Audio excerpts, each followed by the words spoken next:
Hi, Mark. How are you doing today? Good. How are you? Fantastic. Thanks for taking the time to talk with us today. My pleasure. So we know that there's lots of different reasons for vision loss. We can be born with vision loss. We can have some type of trauma or disease or pathology.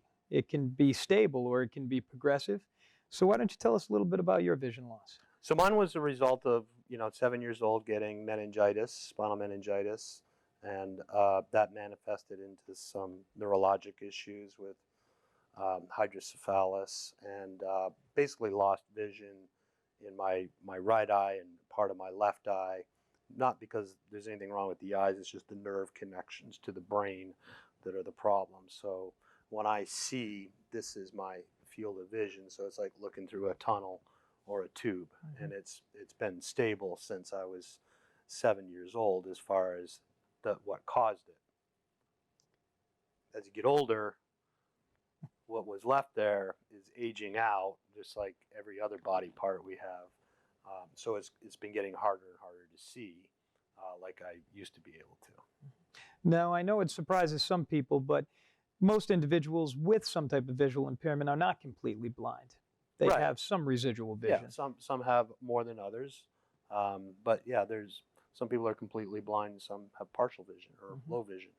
Now, you said how yours is just degrading over the normal aging process, which happens to us all over time. Have you ever had volunteers over the same events over different years that thought you had the same vision as you had when you were younger? Well, my guide is usually the same person, and she's pretty aware of the situation.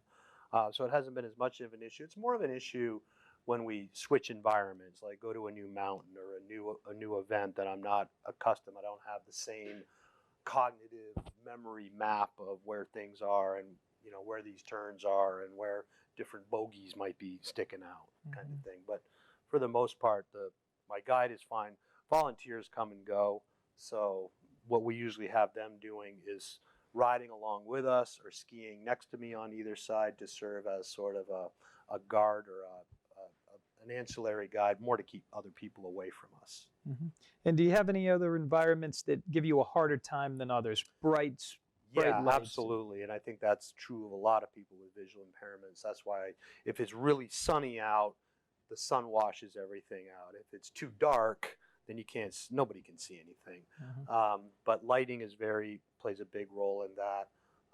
So things that people need to consider is that you may do really well one day when it's sort of partially cloudy, but the next day you're just completely unable to see well because it's too sunny. I know, and some people don't seem to understand that. Like, wow, it's very bright out. I would think you would see better. And it's like, no, some people don't filter light as well as others do.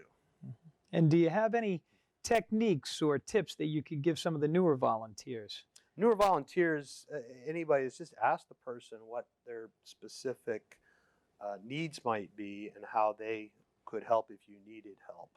Is most important. And don't assume that all blind people are completely blind, and don't assume that all people with low vision have the same low vision. Everybody's got their own specific function of things that they can and cannot see. And you're an active guy, and you've done a lot of different adaptive sport and recreations throughout your life. How about other things not related to sport and recreation that you would give tips to the volunteers about? Again, guiding you if you need to be guided. Some examples are if you're in a space, you need to get somewhere, having someone help you to get there. Say, I'm going to walk behind you so that I know if you're moving, the coast is clear. Or if it gets really kind of a crazy environment, I want to hold on to your left elbow and just keep giving me verbal cues as we go through. At sporting events, another example is there's usually a buffet or some kind of lunch. Buffets are really challenging for people with disabilities. That's why I've always wondered sometimes people who organize them aren't thinking about the person with a disability. So not being able to see what's on the buffet, or if you're a wheelchair user, trying to push your chair and carry a plate, or if you're an upper extremity amputee, holding a plate and scooping food isn't the same. So this is where I think volunteers could be attentive to what's going on and offer to assist a person. So it's not just assisting with the sporting event, but it's all the other things that are happening during the event where they might actually need more help than the event itself. And kind of a common theme we're working on here. Have you ever given something to a volunteer and then not been able to find it? Yeah, I'm glad you brought that up because you gear up with equipment, so you may have to take, like for skiing, I got to take my boots off and put on ski boots and put my equipment or my regular boots somewhere where I know where they are when I get back.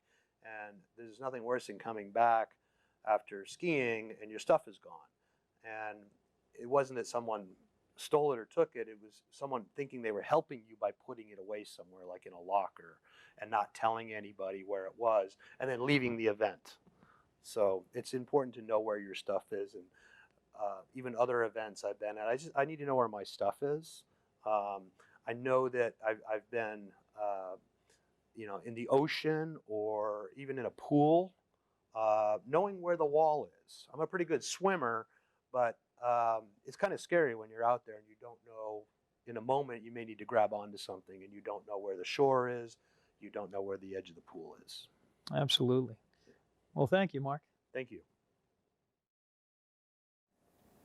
Another module we will discuss is sensory disabilities. For sensory disabilities, we will concentrate on vision and hearing impairments. There are a wide range of reasons on why you could have a vision or a hearing impairment. Some of them are age-related, some are disability-related. The most important thing for volunteers to know is that there are different ranges of visual impairments and different ranges of hearing impairments, from complete blindness or complete deafness to just moderate or minimal hearing and vision loss. It's important for the volunteer to be able to address the participant and ask them their preference. Perhaps the individual is deaf in one ear and cannot hear on the left side of their body, and it's easier for them to interact with someone if they stay on their right side. Perhaps they're lacking peripheral vision, or perhaps they're lacking central vision and would prefer to interact with their volunteer directly in front of them or to the side of them. It all really comes down to the preference of the participant, and the volunteer needs to keep this in mind. The most important thing for a volunteer to remember in supporting someone with a visual or a hearing impairment is to communicate with that individual, to make sure they understand their preferences for being communicated with, and make sure that they can understand what the participant is saying to them and what the volunteer is saying or conveying to the participant. That could be done a number of different ways. Some important tips to remember are: do not speak with your mouth full. Do not speak with your hands in front of your mouth. Use a good tone. Do not try to use exaggerated speech. If the participant asks you to raise your voice, raise your voice. And make sure that you always gain their understanding before you move on to the next subject.